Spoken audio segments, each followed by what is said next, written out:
横斑翠鸟生活在东南亚的中低海拔热带雨林中，它们并不是依赖栖息的河流和池塘，而是一种完全肉食性的翠鸟，只要食物是蝗虫、蟋蟀、竹节虫、蜥蜴和青蛙，通常独自生活繁殖期才一对共同生活。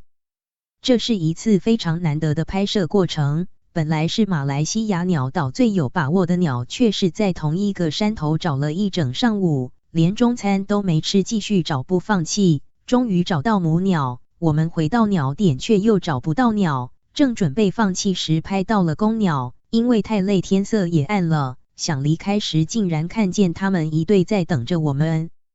真是个永生难忘的大惊喜。